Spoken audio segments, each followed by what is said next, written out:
Something I've been wanting to talk about is the situation at Newcastle United. Obviously, Gordon left and he's gone to Barcelona. There's rumours about Guimaraes leaving. Tonali went to Spurs, and Elliot Anderson joined Manchester City. If Guimaraes goes as well, then Newcastle really are in trouble.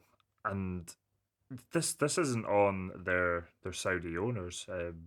This is to do with PSR. PSR is basically making, especially English football, a closed shop where it keeps the top teams on top because the likes of Aston Villa and Newcastle, unfortunately, are in a situation where even when they qualify for the Champions League, they're still having to sell players and move players on because they're not generating enough money, and there doesn't seem to be a situation for them to be able to generate the money that they need so that they can actually try and push forward as clubs. Because it, unfortunately for Newcastle, I mean, it was great them getting that takeover because with everything they went through with Mike Ashley, the two relegations and just how he ran that club. I mean, if any club deserved a takeover, it was them. I mean, obviously it's a terrific club. It's got a terrific support in Newcastle.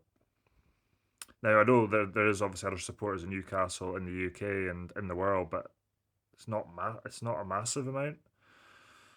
And yeah, the profit and sustainability is really just to keep the top teams on top. I think we all know that. And when you're selling all when you're selling all those kind of players and you're maybe making say 400 million, you kind of wonder how much of that money would Eddie Howe then realistically be able to spend. And as I say, it's not on the Saudi owners because if they could spend obviously what they have, and obviously Newcastle could compete for league titles, but because of PSR, they can't spend the kind of money that they want to kind of spend. That's why with Aston Villa they had such a small squad last season, and with Newcastle, why they've kind of sort of stagnated. And I think Eddie Howe, for the most part, has done a terrific job there. And I think the best thing for him to do would probably be to leave because I can't see a scenario where it's going to work out for him because he's going to have to try and rebuild the team.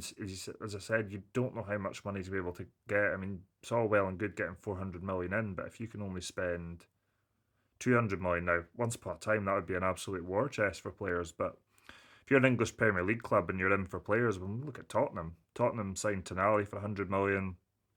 They signed a relegated West Ham player Fernandes for 85 million. It's not a good market for the likes of a Newcastle United. And Aston Villa just beat them to a signing of a midfielder. So I mean, it's just really.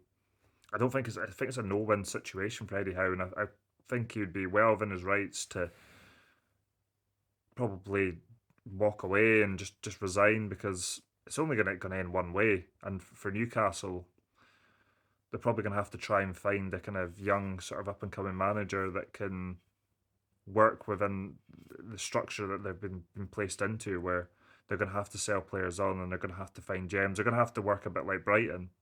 I'm not saying Eddie Howe can't work that way, but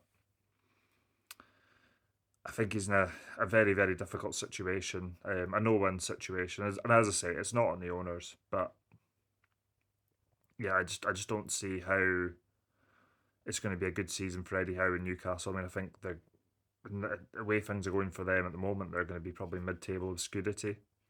I'm sorry if that's disrespectful to Newcastle as a club, but I just think realistically it's going to be very, very difficult for you guys.